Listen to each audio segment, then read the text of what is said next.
Bonjour, je m'appelle Lady Eska, votre coach en développement personnel et en business, entrepreneur en e-commerce aussi. Aujourd'hui, j'aimerais que nous parlons un peu de ce qui nous manque pour réussir. J'aimerais que nous partageons ce que nous faisons pour nourrir notre vie de chômage. J'aimerais aussi juste sensibiliser mes frères, mes sœurs en Afrique. Ce n'est pas de leur faute s'ils étaient ignorants de certaines choses pour se relever des défis de leur vie. Mais c'est de leur faute s'ils avaient cette possibilité de changer les choses et ils se sont tués. Pour tous ceux qui sont nouveaux, je me représente. C'est Lady Eska, coach en développement personnel et en business. Bienvenue sur notre page, auquel vous aurez toujours des contenus qui seront riches dans votre épanouissement social, dans vos business, pourquoi pas dans vos vies de couple. La première chose que j'aimerais partager avec vous aujourd'hui, c'est combien nous, Africains, avec notre mentalité, nous nourrissons le chômage dans nos vies. Le premier élément, après avoir observé, parlé avec certaines personnes, parlé avec nos partenaires de business, tous nous avons trouvé un point commun, c'est que l'Africain, nous, je m'y mets dedans aussi, nous nous surestimons là où on ne devait pas. Et là où on devait surestimer, on ne le fait pas. Ça, c'est un grand problème. Un très grand problème. Déjà, en premier lieu, nous avons ce que nous appelons d'abord un complexe interne. Le complexe interne que nous avons, c'est d'abord, premièrement, c'est être bien dans nos peaux. Déjà, ça nous fait défaut personnellement lorsque nous nous affrontons, ou soit nous sommes devant quelqu'un, peut-être qui a vécu dans une vie de luxe, une vie très modeste, et que toi, tu as vécu dans des quartiers, dans des ghettos. Se défendre devant une telle personne, on a cette difficulté. Pourquoi? D'abord en soi, cette complexité intérieure, on est complexe intérieurement, nous limite. Quand on est devant des expatriés, ça devient encore plus pire. C'est là où on devait se surestimer notre intelligence, notre façon de vivre, nos valeurs morales, notre bonne conduite, nos respects envers les autres, envers l'autre. C'est là où nous devenions, comment dirais-je, des lâches. C'est juste une petite vidéo que j'aimerais juste partager avec vous d'encouragement ainsi que de sensibilisation. Ce que nous manquons, c'est d'abord avoir cette remise en question de beaucoup de situations. Remise en question de beaucoup de situations. Frère, sœur, tu as fini dans ton domaine. Tu as fait de très bonnes études. Dans ta vie estudiantale, tu ne faisais que les mentions excellentes. Mais tu arrives au moment où tu dois être excellent même dans ta façon de rechercher l'emploi. Tu te décourages déjà avant même de commencer les démarches. Il y a quelque chose qui ne va pas. Tu regardes, tu t'avances devant des usines, si tu es ingénieur, c'est devant les compagnies, si tu es bureaucrate, devant les... Donc, dans beaucoup de sociétés, des entreprises, tu regardes ton diplôme, tu regardes l'université dont tu as étudié, tu regardes par exemple l'école, le parcours estudiantal que tu as fait. Tu te dis, moi, je ne peux pas faire ce travail. pour être élevé, tu dois commencer quelque part. À un moment donné, connais-toi toi-même. Tu connais ta valeur, mais tu te dis, c'est quelque part là, je peux trouver des opportunités plus meilleures dans ma vie professionnelle. Il y a ceux qui ont commencé dans de ventes des cacao, qui se sont retrouvés, qui sont devenus des meilleurs entrepreneurs africains. Comme mon frère Hosher Mindset. Il en témoigne toujours que lui, il a commencé avec les ventes de cacao. Et ce n'est pas que non, il vend et puis on lui paye un salaire, mais il vendait les cacao d'une compagnie. Un travail qui était journalier et non pas seulement journalier, qu'on payait par commission, donc par le nombre de ventes qu'il faisait. Pourquoi? Parce qu'il avait déjà établi certains objectifs et priorités. Mais quand toi-même tu ne veux pas établir des priorités dans ta vie, tu ne sais même pas comment répartir, qu'est-ce que tu feras de ta vie. Il y a déjà un problème. Il y a déjà un problème. Tu échoueras même devant les entrevues, tu échoueras.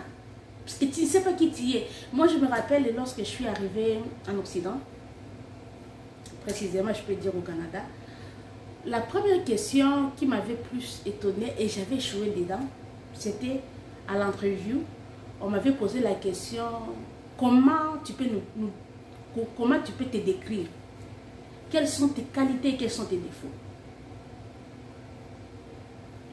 Question qualité, j'avais 2 ou 3 réponses. Mais lorsque je suis arrivée dans les questions de défauts, je m'étais regardée et j'ai dit, mais c'est vrai. Je n'avais pas le temps de réfléchir sur m'auto-évaluation. Et c'est ce qui nous manque beaucoup pour réussir. L'auto-évaluation de soi, ça te permet de savoir qu'est-ce que tu veux de ta vie. Laisse-moi te dire, tu enrichis ton chômage. Oh non, non, non, non, non. Il ne faut pas prendre les sorciers du quartier comme bouc émissaire. Tu en contribues à 60%. Quand tu prends ton diplôme, tu te dis, moi, ce travail, si je ne peux pas le faire. Moi, seulement un licencié comme ça, quelqu'un qui a le bac comme ça, quelqu'un qui a ça avec mention, moi, je ne peux pas faire tel travail.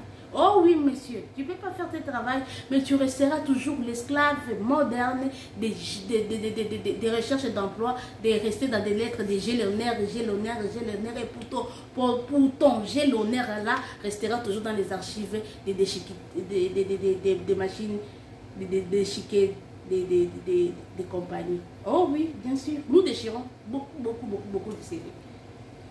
On lit, on ne voit pas la pertinence. Ta lettre n'a ni forme ni fond, on le prend, on le met juste dans la machine pour le déchirer. Alors, pourquoi continuer à te faire du mal? Prends juste conscience. Remets-toi en question. Dis-toi que non, non, non, non, non. Je suis 6 mois en train de faire une recherche de travail.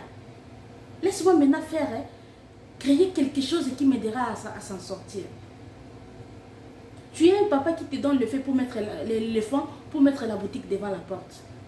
Mais dans ta boutique, là, quelles sont les initiatives innovantes que tu apportes, qui va te différencier de tes concurrents de l'avenir?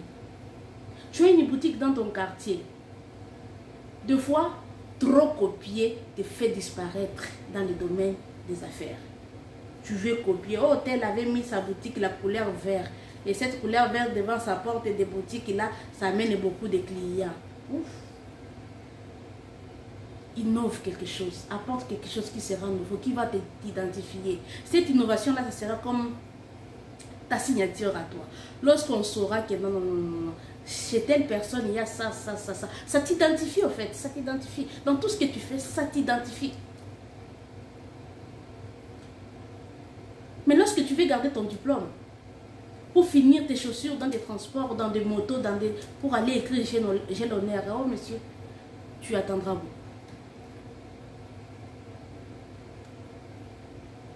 Tu peux claquer dans des portes disant que je cherche des stages. C'est bien beau, beaucoup en cherchent. Qu'est-ce qui fait ta différence à toi? C'est cette remise en question. Tu dois te déterminer si tu as assez confiance en toi pour t'affronter devant un patron, pour le dire que non, pour ça là, c'est moi que vous avez besoin.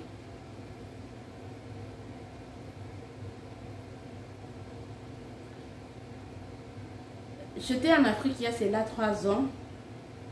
Il y a une habitude qui m'avait vraiment fait du mal. Ça m'avait tellement choqué. Et je m'étais dit peut-être j'étais aussi comme ça. Mais la différence entre moi et certaines personnes, c'était déjà à partir de 3e année des humanités, je peux dire, j'avais mes 15 ans. Je savais ce que je voulais de ma vie. J'écrivais déjà quelque part dans mon petit agenda. Je disais toujours à mes frères, moi, travailler pour quelqu'un, en tout cas, je le ferai pour un temps limite. Je ne m'y vois pas de me faire toute une carrière chez quelqu'un, dans une compagnie de quelqu'un. Mais ce dont je savais, je disais que je vais travailler à la banque. Je dois goûter cette odeur de la banque. Ça, depuis 15 ans, je disais ça à tout mon entourage. Moi, je travaillerai dans une banque. Mais tout ce que je savais, que donc, en conclusion, je ne ferai pas de ma carrière dans une compagnie d'une personne. C'est une décision que tu dois prendre. Dès le moment où tu as déjà dépassé un certain âge, tu dois regarder tes priorités, tu les fixes et tu regardes qu'est-ce que tu as besoin pour améliorer les guises de ta vie ou sauter les défis de ta famille.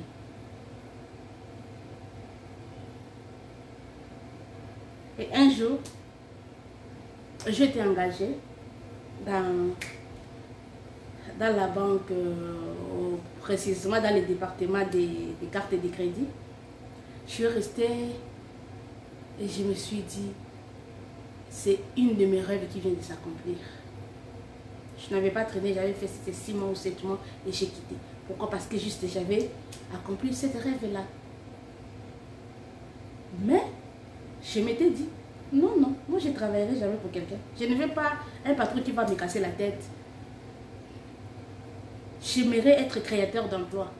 Dans ma vie, ça m'écœurait de voir mes frères, mes soeurs, mes cousins s'acharner tous les jours, tout le matin, courant devant des arrêts de bus pour aller chercher, en ayant l'air cartable à la main, beaucoup de lettres de déchets d'honneur et de CV.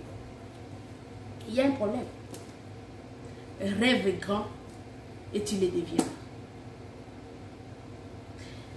C'est bien votre maman pour certains, grande sœur pour d'autres, petite sœur pour d'autres, Madame Lady SK, coach en développement personnel et en business. Restez connectés sur notre page et vous aurez beaucoup de contenus qui vont vous sensibiliser, vous motiver dans certains domaines, dans certains aspects de la vie sociale et vous vous retrouverez toujours, pourquoi pas, ne pas s'en sortir dans cette situation que vous demeurez. Bye. Appelez tous vos frères, vos soeurs de s'abonner massivement sur notre page Facebook et sur notre chaîne YouTube. Merci.